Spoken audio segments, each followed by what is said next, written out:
Today, the slow strangle that higher rates causes.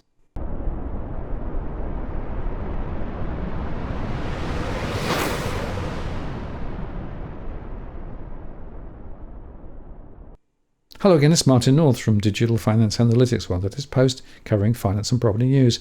Well, while analysts still talk about the strength of the consumer, if you choose to look below the hood, there are real issues emerging thanks to the higher for longer interest rates that are now in the system. And that's because of central banks' attempts to quell the inflation that they created by their early actions. In fact, Jerome Powell conceded this past week that with perfect hindsight, their monetary policy settings through the pandemic would have been tighter, with rates not dropped so low and quantitative easing less extreme. Now, my service in Australia continues to highlight the pressure on some households, with, for the first time, more than half of mortgage holders underwater from a cash flow perspective. And it's not only in Australia that households are under pressure. Americans, for example, are falling behind on their auto loans at the highest rate in nearly 3 decades. With interest rate hikes making new loans more expensive, millions of car owners are struggling to afford their payments. It's a clear indication of distress at a time when the economy is sending mixed signals, particularly about the health of consumer spending. The percent of subprime auto borrowers at least 60 days past due on their loans rose to 6.11% in September. That's the highest in data going back to 1994, according to Fitch Ratings. In April, that figure slipped from a previous high of 5.93% in January. But after burning through tax returns, contending with a shakier job market, and grappling with still elevated inflation, more car owners have become delinquent. Behind the surge is both higher car prices and more extreme borrowing costs. And with the Federal Reserve indicating it plans to keep rates higher for longer, the problem is likely to persist, especially as millions of Americans recently started paying their federal student loans again. The subprime borrower is getting squeezed, said Margaret Rowe, Senior Director with the Asset-Backed Securities Group at Fitch. They can often be a first line of where we start to see the negative effects of macroeconomic headwinds. Having access to a car is a necessity for millions living in areas without reliable transportation, yet prices for both used and new vehicles are historically high, declining only slightly from peaks during the pandemic, which has priced out many low-income workers who often need a car to get to work. For those with the best credit scores, interest rates are about 5.07% in the US for a new car and 7.09% for a used vehicle on average, according to Bankrate. And for those with the worst credit scores, rates are about 14.18% and 21.38% for new and used cars, respectively. As payment delinquencies rise, repossessions are expected to increase accordingly. Cox Automotive estimates that 1.5 million vehicles will be seized this year, up from 1.2 million last year, although that's still below pre-pandemic levels. And in the UK, the bad news keeps coming for Britain's lettings market, as a surge in mortgage payments push more landlords to the brink and threatens to pile extra misery on tenants. Landlords paid 40% more mortgage interest in August than the same month a year ago, equating to an extra £4.3 billion, according to a report from broker Hamptons International. Mortgage landlords handed over an average of 37% of their rental income to pay interest in August, up from 28% a year earlier.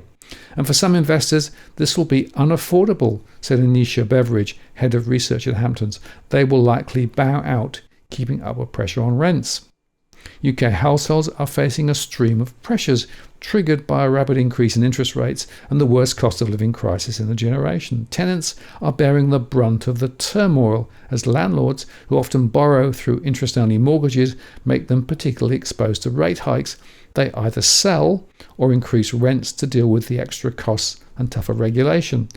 It's come as a shock to many landlords after a long-term decline in borrowing costs between 2015 and 2021, when their total mortgage interest bills decreased by 3%, even as the amount of mortgage debt held by landlords rose 43% through those years. Investors are now collectively paying almost 2/3 more in mortgage interest annually than when rates bottomed out back in November 2021. The cost pressure is set to continue as more landlords roll off fixed loans that were agreed when rates were lower. The total £15 billion collectively paid in mortgage interest annually would climb to about £27 billion if the average mortgage rate on outstanding landlord debt stood at 6%, according to Hamptons. The average new 2-year fixed rate deal was over 6.4% last week, according to Moneyfacts.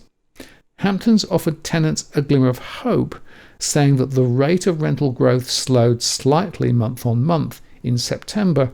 Southern England and Scotland bucked that trend, though, with prices continuing to accelerate from an already high level. Still, on an annual basis, Britain's rents rose around 12% in September. That's the second fastest increase on record, and rents are soaring the fastest in London, where the average monthly cost of letting a property was 16% higher than a year earlier. Even if there were no further rate hikes by the Bank of England, we could see the amount of mortgage interest paid by landlords exceeding £20 billion over the next 2 years, Hamptons Beveridge said. This has the potential to eat up just over half the amount mortgage landlords receive in rent. And more broadly, UK banks expect to tighten a squeeze on the mortgage market in the coming months as high interest rates stretch affordability and loan defaults pick up. The Bank of England's quarterly credit conditions survey found that lenders decreased the supply of mortgages in the third quarter and will restrict availability further in the coming months. Defaults and losses on home loans picked up in the third quarter as more households are forced to refinance at much higher rates. The survey points to a subdued end to the year for the housing market after activity and prices were hit by the surge in borrowing costs. The Bank of England data suggests that interest rates on new mortgages have tripled since the start of 2022, squeezing homeowners already put under pressure by the worst cost of living crisis for decades. Banks said that demand for unsecured lending, such as credit cards, increased in the third quarter and was expected to climb again in the coming months. And this could suggest that struggling households are turning to debt to make ends meet, and demand for mortgages are expected to fall. Lenders expect defaults to rise on mortgages, unsecured lending, and loans to small and medium-firm businesses in the fourth quarter. So once again, you can see the consequences of these higher rates. More people getting into difficulty, more investors finding that their investment property won't work and so perhaps looking to sell, and higher defaults. I'm afraid that this is going to be the trajectory ahead wherever you look. And that means that while superficially some will say that consumers are doing okay around the place, the truth is that under the hood there's a lot going on, and a lot of it is actually extremely negative. So the bottom line is this: we are going to see more distress, more difficulty for households, higher interest rates imposing more burdens on households that are already being exposed to high inflation, and real incomes, of course, continue not to cover this additional burden. So the longer this goes on, with the higher rates for longer, the more difficulty we're going to see. I'm Martin North from Digital Finance Analytics. Many thanks for watching, and I'll see you again next time.